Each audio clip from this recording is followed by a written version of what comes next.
British advanced pain clinic, నొప్పి మాయం, surgery దూరం. For appointments 9155515563. నమస్కారం, వెల్కమ్ టు ఐ డ్రీమ్. నేను మీ ఝాన్సీ. ప్రస్తుతం మనతో ప్రముఖ ఆధ్యాత్మికవేత్త, ప్రముఖ జ్యోతిష వాస్తు నిపుణులు బ్రహ్మశ్రీ శ్రీనివాసుల అనంత శర్మ గారు ఉన్నారు. ఈరోజు కొన్ని మంచి విషయాలు ఆయన అడిగి తెలుసుకుందాం. నమస్కారం గురుగారు. నమస్కారం. గురుగారు, అసలు మన భారతదేశమే హిందూ తత్వానికి కానివ్వండి, దేవతలు కొలువైన దేశంగా చెప్పుకుంటాము. అసలు భారతదేశం అని గుర్తొస్తేనే పుణ్యక్షేత్రాలకు ప్రసిద్ధిగాంచింది అని చెప్పుకుంటారు. దేవుడు సర్వాంతర్యామి అని, ఎక్కడైనా దేవుడు ఉన్నాడని చెప్పుకుంటారు. మరి సర్వాంతర్యామిగా ఉన్న దేవుడికి ఇన్ని దేవాలయాలు ఎందుకు? ఇప్పటికే ఉన్న దేవాలయాలు కాకుండా ఇంకా నిర్మిస్తూ ఉంటారు. మరి దీని ప్రాముఖ్యత ఏంటి? అంటే మన హిందుత్వాన్ని ముందుకు తీసుకెళ్ళడానికా, లేకపోతే దీని వెనుక ఉన్న విషయాలేంటో తెలియజేయండి. తప్పకుండా అమ్మ. మన భారతదేశమే సనాతన హిందూ ధర్మానికి, సాంప్రదాయాలకి, దేవతలకి పుట్టినిల్లు. ఈ మూడిటికి కూడా మన యొక్క భారతదేశం పుట్టినిల్లుగా చెప్తూ ఉంది. ఈ విశిష్టత మన భారతదేశంలో ఉన్న ఈ గొప్పతనము ఇతర ఏ దేశాల్లో కూడా లేదు. మనల్ని చూసి వాళ్ళు ఫాలో అయ్యి తరించిపోతున్నారు. మనము తరించిపోయి ఉన్నాము, తరించిపోతూ ఉన్నాము.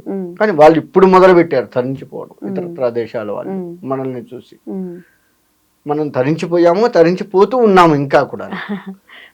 ఇది మన భారతదేశం గొప్పతనం.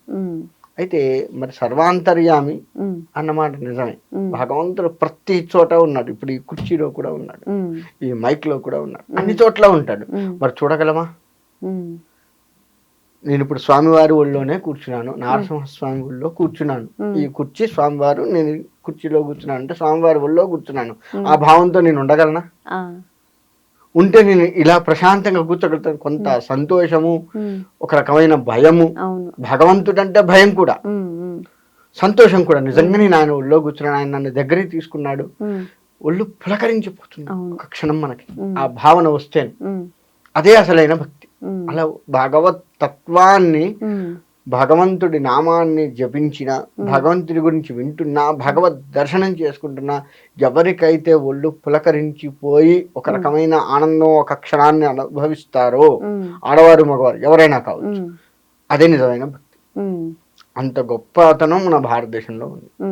మరి అలా ఉన్న చోట భగవంతుడు సర్వాంతర్యామిగా కూడా ఉన్నాడు. మరి అలా చూడగలుగుతున్నామా? ముందు నిజంగా స్వామిని లేదు అమ్మవారిని చూడగలుగుతున్నామా? చూడలేము. అందుకని దేవాలయాలు. అంటే మనము అన్ని చోట్ల భగవంతుని చూడలేము కదా. మరి ఆ స్థాయి రావాలి అంటే దేవాలయం తప్పనిసరి. ఒక దేవత దగ్గరికి వెళ్ళి ఆ దేవతా విగ్రహాన్ని తదేకంగా చూస్తూ ఉన్నట్లయితే మనం ఆ భగవంతుడి యొక్క రూపాన్ని మన మదిలో నింపుకుంటాం ముందుగా. అందుకే మనం ఫొటోస్ కానీ ఇంట్లో ఫోటోలు పెట్టుకుంటాం. ఏంది అంటే ఫోటో పూజలు చేస్తాం. ఏంటి అంటే ఆ భగవంతుడి యొక్క రూపానికి పూజలు చేస్తూ ఉంటే మన మనస్సు ఆ భగవంతుడి యొక్క రూపం మన మనసులో చిత్రింపబడుతుంది. ఇప్పుడు ఒక కెమెరామెన్ ఫోటో తీస్తే ఏమవుతుంది? ఫోటో వచ్చేస్తుంది కదా, అంటే ఆ రూపం కనపడుతుంది కదా ఎప్పుడు చూసుకున్నా. అలానే మన మనసులో కూడా కనపడాలి, ఎప్పుడు చూసుకున్నా కనపడాలి. ఆ స్థాయికి వెళ్ళాలి అంటే నువ్వు దేవాలయానికి వెళ్ళాలి. దేవాలయానికి వెళ్ళి ఆ దేవతని చూస్తూ ఉన్నట్లయితే తప్పకుండా మనం ఆ స్థాయికి వెళ్తాము. అందుకే మనకు దేవాలయాలు ఒకటి. మరి అభిషేకాలు, అర్చనలు కూడా చేస్తాము. ఎందుకు అంటే కొద్ది గొప్ప మనలో పాపం ఉంటుంది. పాపం ఉండని వారు ఎవరూ లేరు. అది పోవటం కోసం భగవంతుని అర్చిస్తే దయదలిచి ఆ పాపాన్ని పోగొడతాడు. ఆ పాపము పోయిన తర్వాత మాత్రమే ఆయన మనలో నిండి ఉంటాడు. పూర్తిగా ఆయనే అన్న స్థాయికి వెళ్ళాలి అంటే పాపం పోవాలి. అందుకే అభిషేకాలు, అర్చనలు, ప్రదక్షిణ నమస్కారాలు, స్వామివారి తీర్థము, ప్రసాదము తీసుకోవటము, ఇటువంటివన్నీ ఏంటంటే మనలో ఉన్న పాపాన్ని దహించి వేస్తూ ఉంటాయి. అలా పోతే మనలో స్వామి నిండి ఉంటాడు.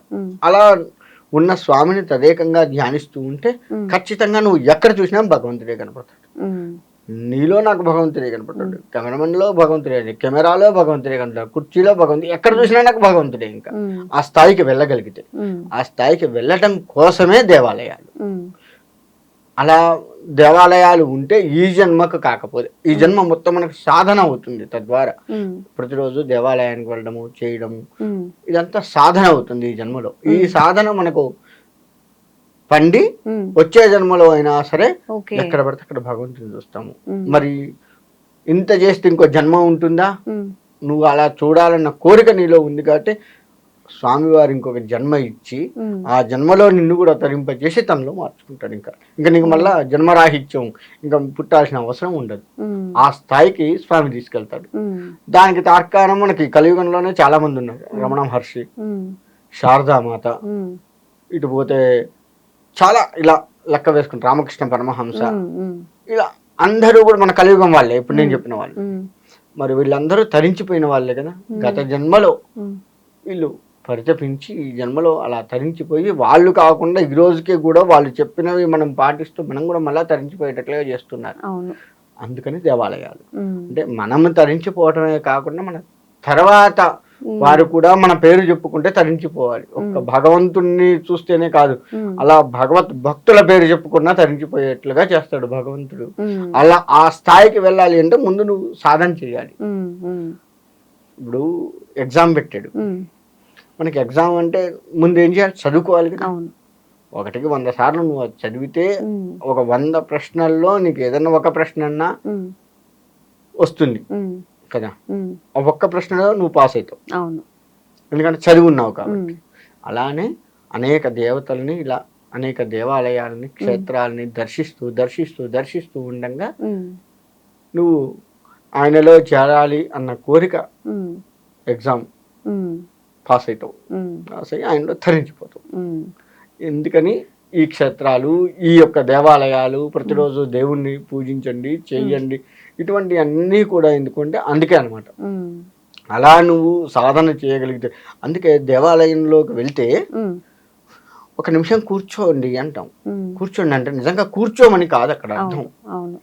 నువ్వు అలా కూర్చుంటే నువ్వు ఏ దేవత దగ్గరికి వెళ్ళావో ఆ దేవతను ఒక క్షణం నువ్వు మనం కూర్చొని మదిలో స్మరించుకుంటే ఆ దేవత నీకు అక్కడ కనపడాలి. నువ్వు ఏ దేవత గుడికి వెళ్ళావో ఆ దేవత విగ్రహం స్వరూపం నీలో కనపడాలి. అలా కూర్చోవాలి. ఏదో కూర్చోమన్నారు కానీ కూర్చొని పక్కన వాళ్ళతో కూర్చున్నాక వెళ్దాం, ఇది కాదు కూర్చోవటం. దేవాలయంలో కూర్చోవటం అంటే నువ్వు కూర్చుంటే ఆ దేవతని ఒక క్షణం ధ్యానించుకుంటూ ఉంటే ఆ తర్వాత నువ్వు పండిపోయినట్టు లెక్క. ఆ ధ్యానం కూడా ఆ స్వామి కూడా నీకు నిలబడాలి. తిరుపతి వెళ్తే తిరుపతి స్వామిని చూసాము, బయటికి రాగానే మర్చిపోతాం.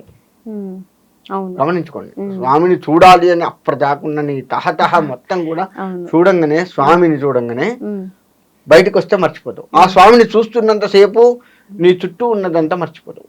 నా భార్య ఎక్కడుంది, నా పిల్లలు ఎక్కడున్నారు అన్ని మర్చిపోతావు. స్వామిని చూస్తూ ఉంటాం. గమనించుకోండి, ఎవ్వరు తిరుపతి వెళ్ళినా గమనించండి, అప్పటిదాకా క్యూలో వెయిట్ చేసి స్వామిని చూస్తావు. చూడంగానే అప్పటిదాకా నీ భార్య పిల్లలతో మాట్లాడుతూ ఉంటే స్వామి దగ్గర రాగానే వీళ్ళని మర్చిపోతావు. భార్య భర్త అయినా అంతే, ఆడవాళ్ళైనా తన తల్లిదండ్రులు కానీ భర్తని కానీ ఒక క్షణం మర్చిపోయి స్వామిని చూస్తాం. చూసి బయటకు రాగానే స్వామిని మర్చిపోయి మళ్ళా లౌకిక ప్రపంచంలోకి వచ్చేస్తాం. అది భగవత్ తత్వం. అది బయటికి వచ్చిన ఆ స్వామిని నిలబడగలగాలి. అంత సాధన నీకు రావాలి. ఆ విధంగా స్వామి కొలువయ్యి ఆయనలో తరించిపోవాలి అంటే దేవాలయాలు తప్పనిసరి. అలా దేవాలయాలు ఉండి మనం ప్రతిరోజు వెళ్ళి చేస్తూ ఉంటే ఖచ్చితంగా భగవత్ అనుగ్రహం కలుగుతుంది. అది మనకి మన యొక్క భారతదేశంలో ఇన్ని దేవాలయాలు ఎందుకుంటే అందుకే ఉన్నాయి. చాలా చక్కగా చెప్పారు గురుగారు, ధన్యవాదాలు.